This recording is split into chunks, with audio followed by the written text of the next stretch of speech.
Hello అండి. ఇక్కడ నేను చంద్రకాంతలు చేసి చూపిస్తున్నాను. ఇది పెసరపప్పు ఒక గంట నానితే సరిపోతుంది. నానిన పెసరపప్పుని ఇలా గ్రైండర్లో వాటర్ ఏమీ లేకుండా వేసి మెత్తగా గ్రైండ్ చేసుకోవాలి. ఇక్కడ నేను అరకిలో పెసరపప్పుకి అరకిలో బెల్లం తీసుకుంటున్నాను. అరకిలోకి ఎక్కువ కావాలి అనుకుంటే ఇంకొంచెం తీసుకోవచ్చు. సమానంగా కావాలంటే అరకిలో, నేనైతే ఇలా కొంచెం తక్కువే తింటాము. అరకిలో తీసుకున్నాను. ఇది కిలో గడ్డ అనమాట. ఇందులో కొంచెం నీళ్లు పోసుకొని నీళ్లు ఇలాగా తెల్లగా పొంగే వరకు ఉంచితే చాలండి. బెల్లం మరిగి తీగపాకం ముదిరిపాకం అలా ఏం అవసరం లేదు. బెల్లం కరిగి ఒక 2 మరుగులు వచ్చే వరకు ఈ పొయ్యి మీద ఉంచుకుంటే చాలు. ఇప్పుడు మెత్తగా గ్రైండ్ చేసుకున్న ఈ పెసరపిండిని ఇందులో వేసేసుకోవటమే. ఇందులో వాటర్ ఏమి వేయవసరం లేదండి. వాటర్ వేస్తే మనకి తొందరగా గట్టి పడదు ఈ పిండి. ఇందులో ఇది కొంచెం ప్రాసెస్ ఎక్కువే. పెసర పూర్ణాలు కూడా చేస్తారు, అది కూడా అంతే. ఇడ్లీ చేసి ఇలా మెత్తగా గ్రైండ్ చేసుకున్న పిండిని ఇడ్లీ పెట్టాలి. ఆవిరి మీద ఉడికించిన తర్వాత దాన్ని మళ్ళీ స్మాష్ చేసి బెల్లం పాకంలో వేసుకొని మెత్తగా మొత్తం గట్టిగా అయ్యే వరకు ఉంచుకోవాలి. ఈ చంద్రకాంతలు ఏంటంటే మనం పచ్చి పిండినే ఇందులో వేసేస్తాం. ఈ రెండిటికి తేడా అదనమాట. మీలో ఎంతమందికి ఈ 2 వంటలు తెలుసో కామెంట్ చేయండి. కానీ చాలా బలం అండి.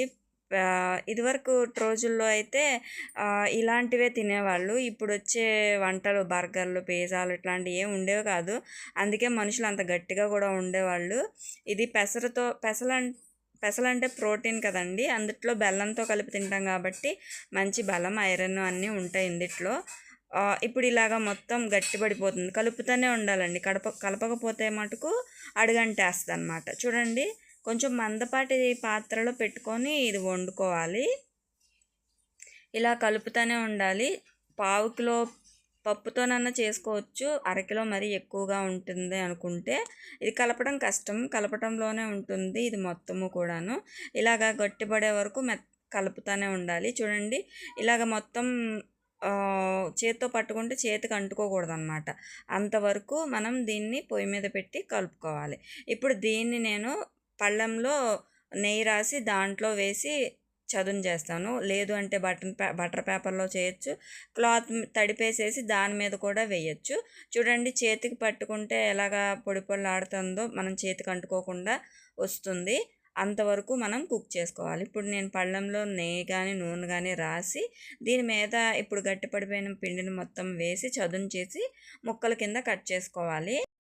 నేను ఇక్కడ పళ్ళెంలో ఇలాగ చదును చేసి ఇలా కట్ చేస్తున్నాను. మన ఇష్టం వచ్చిన ఆకారంలో కట్ చేసుకోవచ్చు. నేను డైమండ్ షేప్లో కట్ చేసేస్తున్నాను. గుంట గరిటెతో కట్ చేసిన చంద్రకాంతలు అన్నట్టు వస్తాయి. అది ఎప్పుడో చేసాలండి, బట్ ఇక్కడ నేను ఇలాగ ముక్కల కింద కట్ చేసేస్తున్నాను.